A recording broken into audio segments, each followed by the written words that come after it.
Bienvenue, bienvenue à tous ceux qui nous rejoignent. Et ça fait plaisir de vous voir aussi régulier, aussi fidèle à la méditation. À vous qui venez jour après jour. Michel, tu restes encore un peu parmi nous. Oui, oui, oui, oui, oui, je suis encore là. Je passe un bon mois encore. Ah, génial, super. Ouais, génial.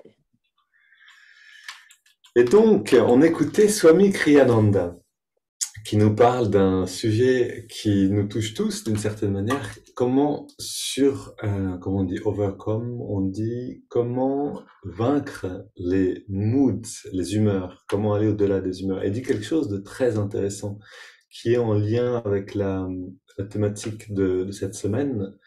Thématique de cette semaine, c'est la réincarnation. D'ailleurs, je vous invite tous samedi déjà pour le satsang de samedi qui sera intéressant, je pense. J'ai eu quelques idées de choses à mettre ensemble, mais pour voir en fait à quoi ça sert, qu'est-ce que ça peut amener d'intéressant comme regard sur la vie, cette idée de la réincarnation. Parce que c'est pas juste une théorie, c'est aussi un regard sur la vie qui peut nous aider énormément. Et donc ça, c'est quelque chose dont je vais parler plus samedi. Bienvenue à tout le monde. Mais ici, donc, Swami Kriyananda nous parle de ce pendule, de cet aller-retour constant. C'est-à-dire qu'il explique que les humeurs, quand il dit humeur ici, mood, ça veut dire vraiment voilà, pourquoi est-ce que je me mets en colère, pourquoi est-ce que je suis un peu moody, instable avec mon humeur ou un petit peu déprimé, un peu triste. Et il nous dit, en fait, il nous dit ce que Yogananda lui a dit. Yogananda disait une humeur vient parce que tu as eu dans le passé une indulgence, c'est-à-dire une tendance à indulger, je sais pas comment on dit en français, mais une tendance à indulger, un nouveau verbe, dans un plaisir. Et donc que cette tendance-là à aller dans l'indulgence euh, va créer un mouvement dans l'autre sens. Et ce mouvement dans l'autre sens nous amène dans l'humeur qu'on essaie de fuir en allant dans le plaisir dans lequel on est allé. Et donc, il nous donne aussi, ici c'est Yogananda en fait, qui parlait directement à un disciple et qui lui disait, tu as besoin de résister à ces tendances-là, à la fois de résister, on va dire, à une dépression, on va prendre l'exemple de la dépression, et de résister aussi à trop manger du chocolat pour sortir de la dépression. C'est quelque chose qu'on connaît tous un petit peu. On a un coup de blues, on mange un morceau de chocolat et hop, on se sent un petit peu mieux. C'est ok de le faire, bien sûr. Mais si on va loin de plus en plus loin, alors le pendule va aller de plus en plus loin aussi. On va nourrir en fait cette tendance à la tristesse, à la dépression ou autre. Et donc, pour sortir de ça, toujours ce double, comme dit une belle image, la balançoire, un enfant veut s'arrêter, il va à la fois résister contre le mouvement vers l'avant et vers l'arrière.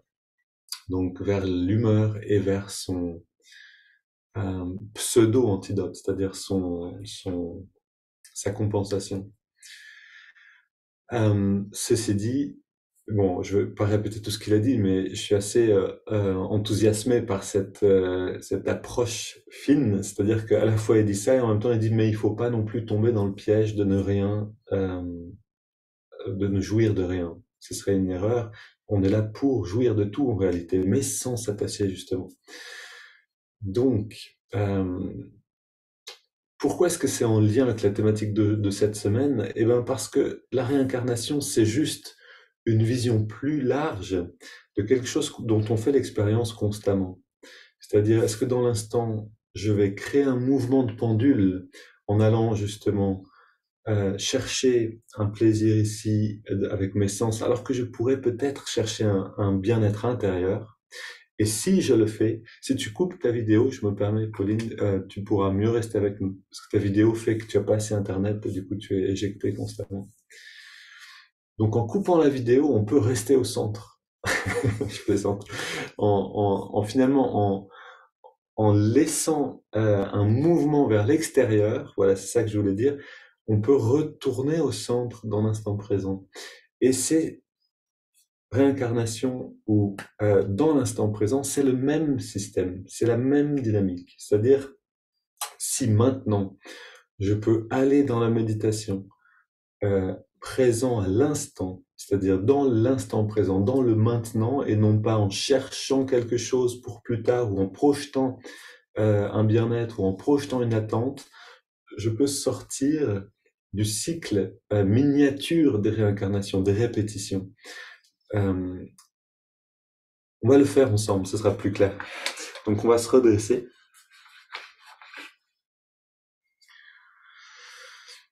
On redresse le regard, on ferme les yeux.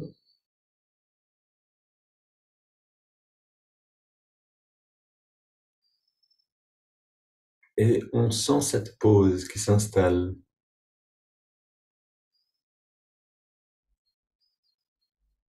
Le silence passe de l'extérieur à l'intérieur.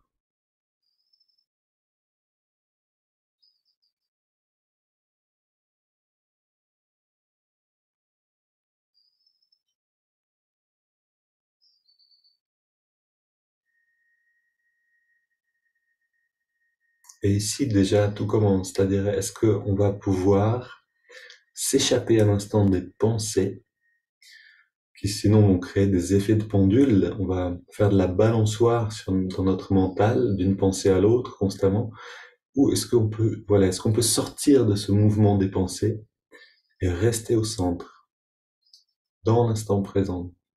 Et donc pour aider à ça, on va ressentir. Le ressenti nous amène à nous échapper du mental. Sentons les battements du cœur.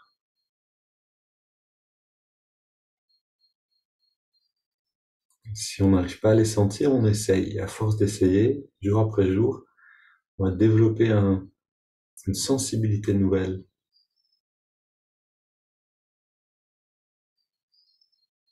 Et on accorde notre respiration au battement du cœur. On respire profondément pendant l'inspire et l'expire.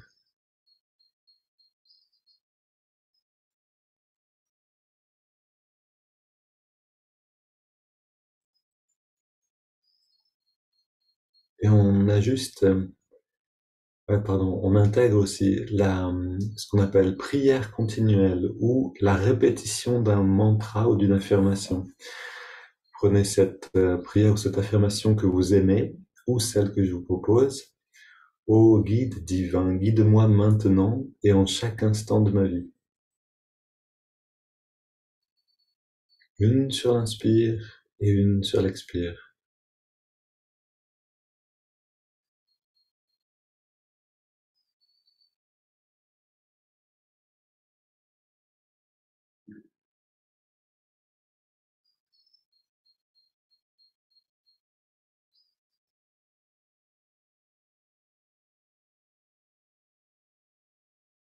Donc on est dans cette pratique, attentif comme un bon artisan, à respirer profondément, répéter cette affirmation, prière, mantra, ressentir les battements du cœur, recentrer l'attention à la jonction des sourcils.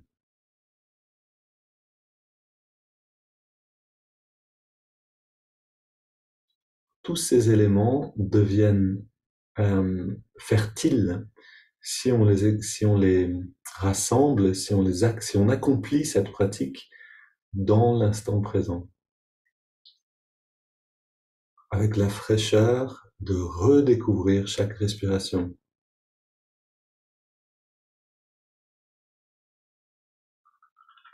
Ressentir le plaisir de l'harmonie de cette pratique.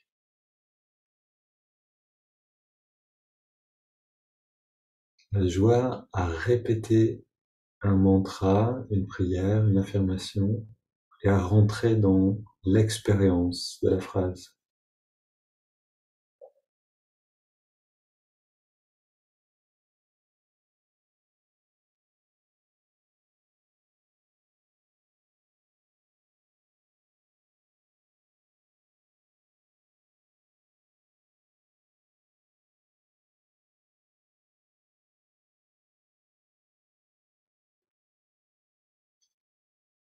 Restez présent et vous allez sentir une joie grandissante. Devenez absent et vous allez tomber dans ce qu'on pourrait appeler le piège de l'automatisme ou le piège des réincarnations.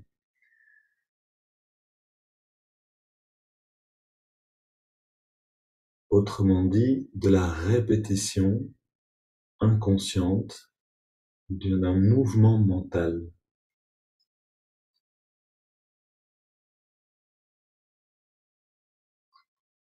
Et donc tout ce qu'on a à faire, c'est garder le fil d'Ariane dans les mains.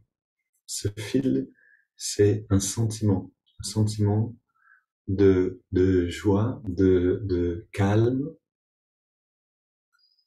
d'apaisement, de sérénité, qui grandit, respiration après respiration.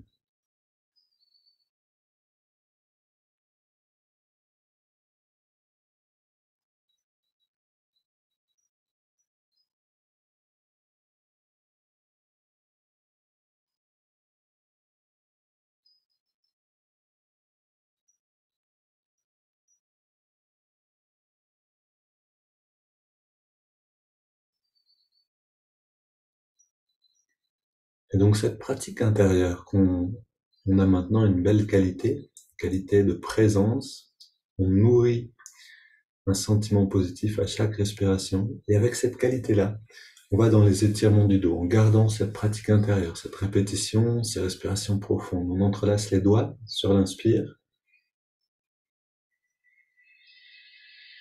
On expire, on pousse les mains vers l'avant et on arrondit le dos le plus possible.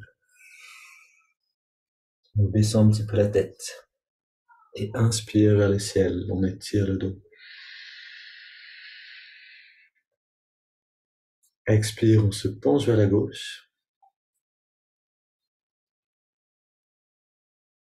Inspire, retour au centre.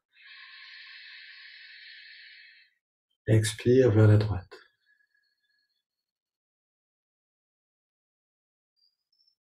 Inspire au centre.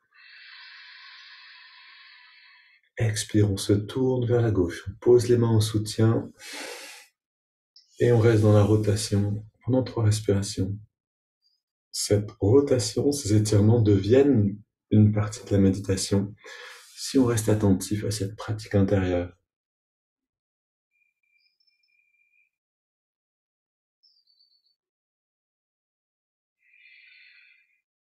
On revient au centre, inspire, bras vers le ciel, on réétire le dos le plus possible. Expire, on se tourne vers la droite, on pose les mains. Même chose du côté droit.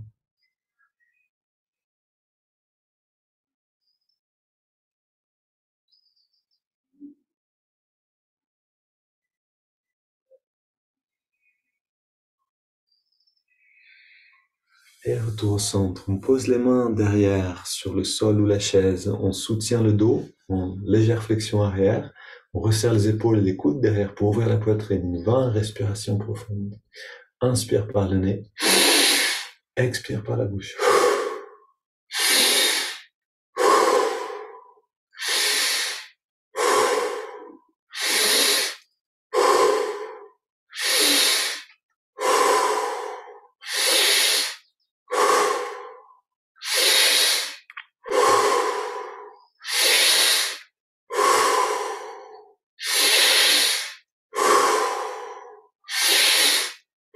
Prenons encore un peu plus d'air pour les 10 dernières, pour créer un coussin d'énergie et d'oxygène pour rentrer en méditation.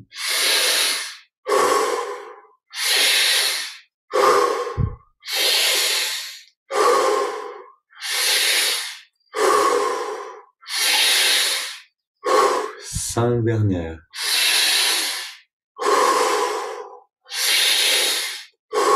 3,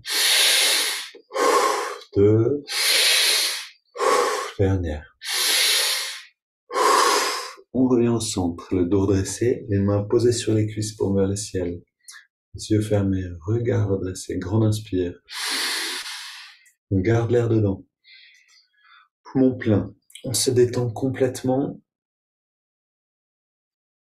Puis, on laisse l'air sortir. Sans faire aucun effort. On arrête de respirer. Et dans cette pause après l'expire, On plonge profondément en nous-mêmes.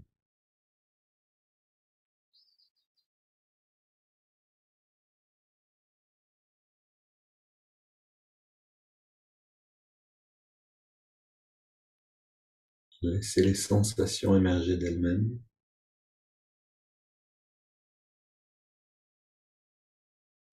Puis on inspire profondément. On garde l'air dedans. Poumon plein, on rentre le ventre. On relâche le ventre et on expire.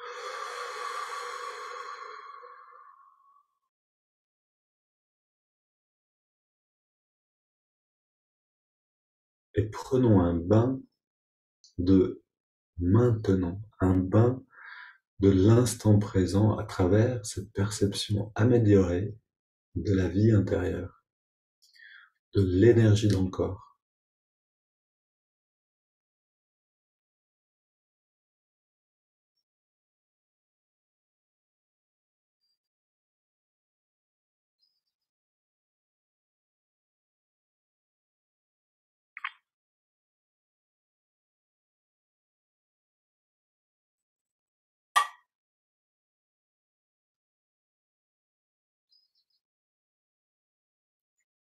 On prend une double inspiration par les narines.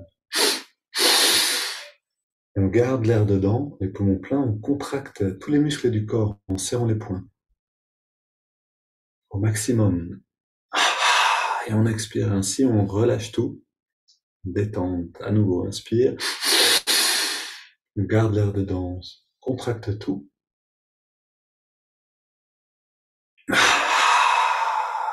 Expire, détente. Dernière.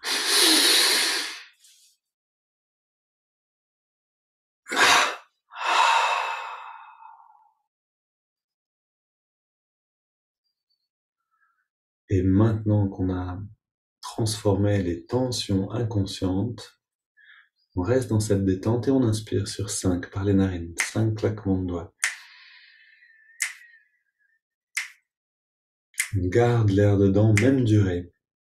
Et avec la pratique intérieure qu'on retrouve ici, expire.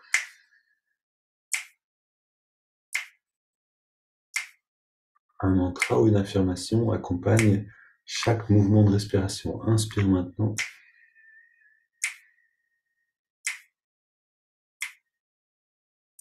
On retient la respire.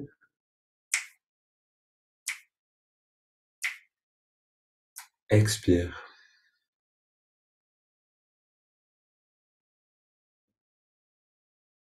Inspire.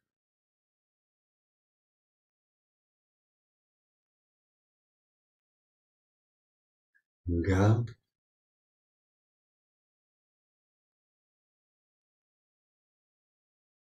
Expire.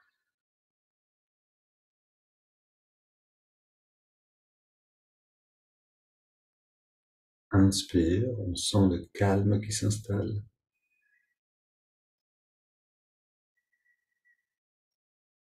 On garde l'air dedans.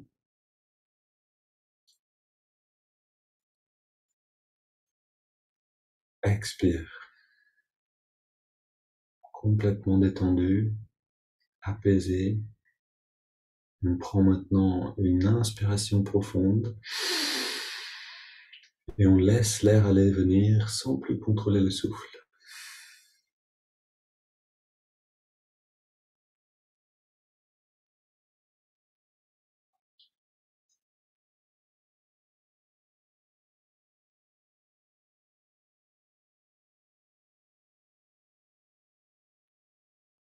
Dans ces quelques secondes qui suivent les respirations triangulaires et toutes les préparations, prenons le temps simplement de savourer cet état-là.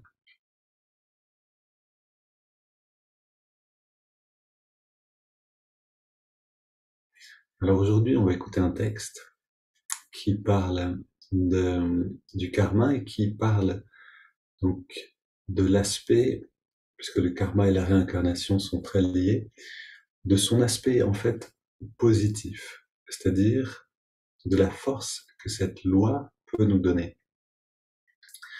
Je lis maintenant donc ce texte de Yogananda. Cette loi d'action, à savoir que vous récoltez dans cette vie ce que vous avez semé dans une vie passée, est une loi juste. Cela enlève à Dieu la stigmatisation d'être un autocrate qui crée des cerveaux sains et des cerveaux débiles juste pour la variété. Cette loi d'action explique les injustices apparentes depuis la naissance même de la vie humaine.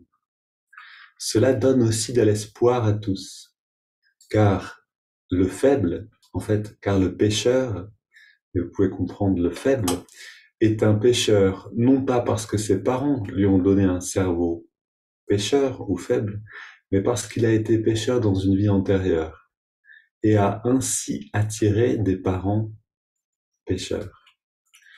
Je précise que le mot pécheur, vous pouvez vraiment l'échanger avec faible. Ici, on n'est pas dans un dolorisme, mais vraiment l'idée de faiblesse.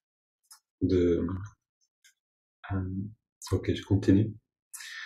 Je relis en fait cette phrase. Cela donne aussi de l'espoir à tous, car le pécheur est un pécheur non pas parce que ses parents lui ont donné un cerveau pécheur, mais parce qu'il a été pécheur dans une vie antérieure. Et il a ainsi attiré des parents pécheurs.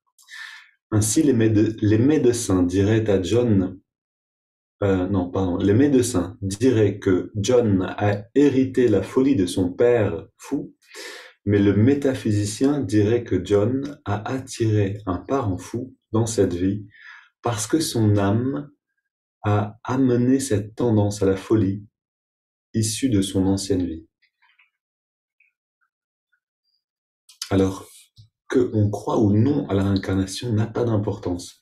Ce qui est intéressant ici, c'est que ce qu'on fait maintenant détermine qui on est demain. Et donc, ça nous donne cette, à la fois responsabilité, cette merveilleuse force de pouvoir entièrement déterminer l'avenir qui nous attend. Si on vit chaque respiration maintenant dans la négativité, on va se créer un avenir triste et négatif. Mais si on peut vivre la respiration maintenant dans la gratitude, de ressentir cette vie à l'intérieur, cet instant présent, on se construit un avenir rempli de richesse. Et donc c'est vraiment ça qu'on est en train de faire ensemble. On ressort ensemble maintenant du piège du karma, du piège de la réincarnation, du piège de l'automatisme, d'être absent à l'instant. Entrons dans les narines et observons la fraîcheur de l'inspire et la tiédeur de l'expire.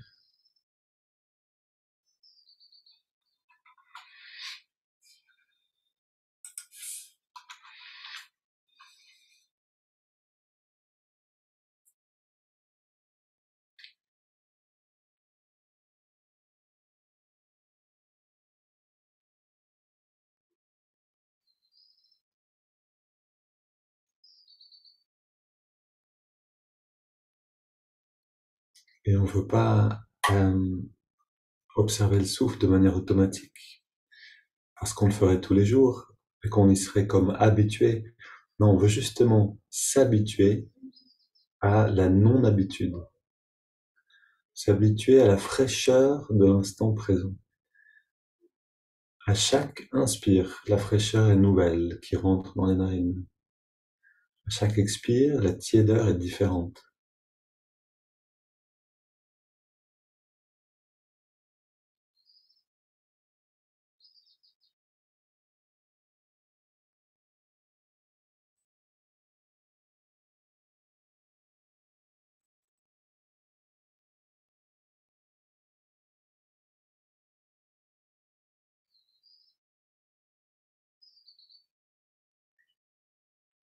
On voit que notre perception change.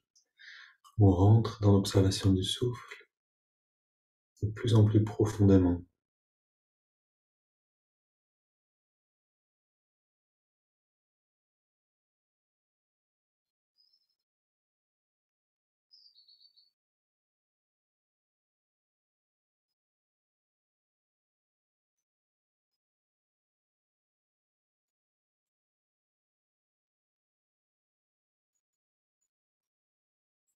Maintenant qu'on est établi dedans, on intègre le mouvement de l'index de la main droite, la paume de la main posée donc orientée vers le ciel, posée sur la cuisse. À l'inspire, l'index revient d'1 centimètre vers la paume de la main.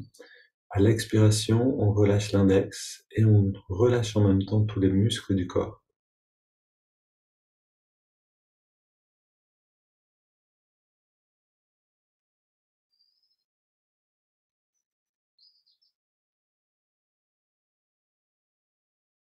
Et là encore, on amène de la fraîcheur dans cette pratique.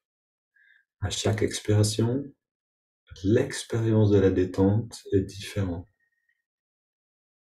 L'expérience est plus riche.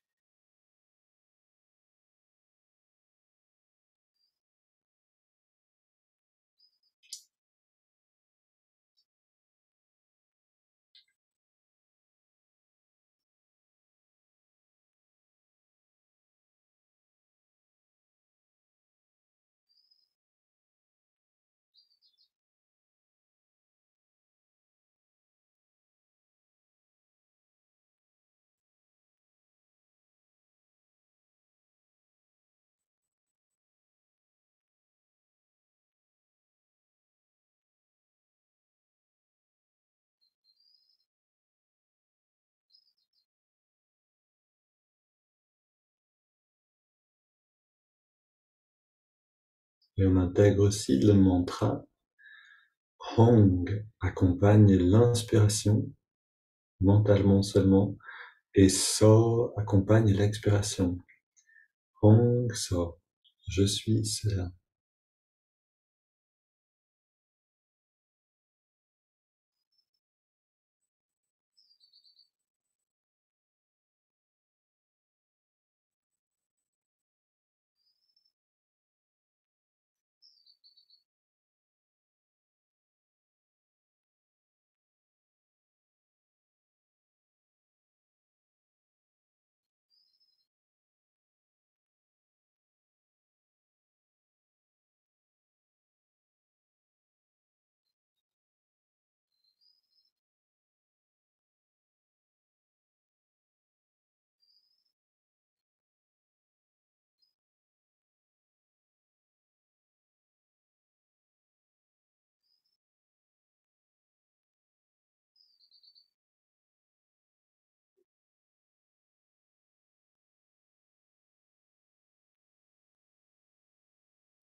Et quand on sent ce changement de perception qui est le retrait des sens, le corps semble disparaître légèrement, alors on peut abandonner le mouvement du doigt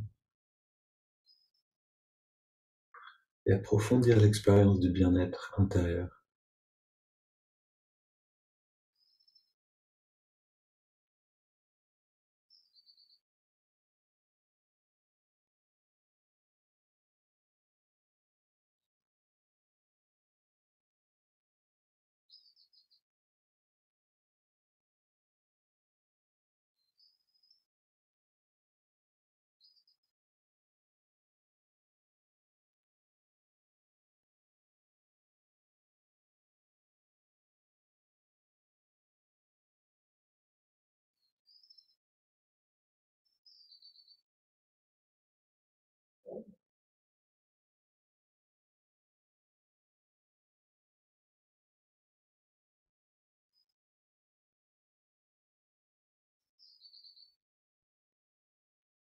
Puis on prend une inspiration profonde par les narines, une expiration 3 fois par la bouche.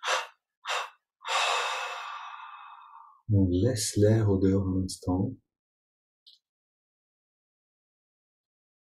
Puis on laisse la respiration aller à son rythme, en abandonnant toute technique, tout effort. Donc on abandonne l'observation du souffle, le mouvement du doigt et le mantra.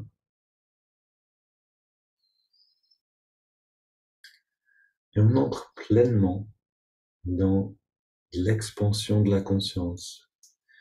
Expansion qui est naturelle quand on est en nous-mêmes, recentré, et dans l'absence de volonté personnelle, l'absence d'effort.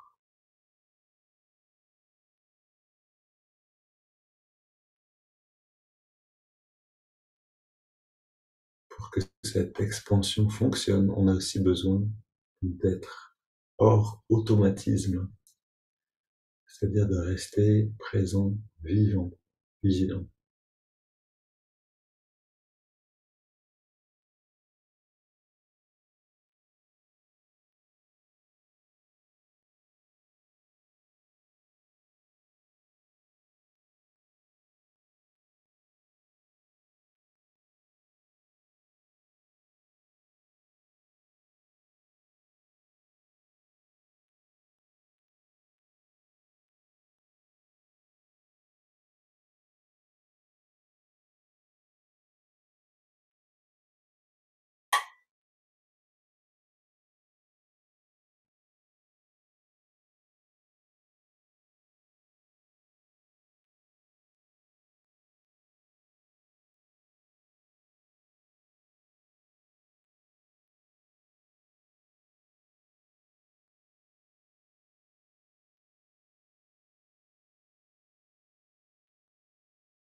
Et on laisse cette lumière se déployer naturellement en nous-mêmes. Un bien-être qui dépasse le corps, qui rayonne dans l'environnement.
Et demeurez encore autant que vous voulez dans cet état-là de le centre de nous-mêmes, le centre, l'endroit où le pendule n'oscille plus entre plaisir extérieur et souffrance extérieure, dans cette calme joie intérieure qui nous permet de nous échapper de ce mouvement incessant du mental. Une belle journée à tous et à demain pour de nouvelles aventures.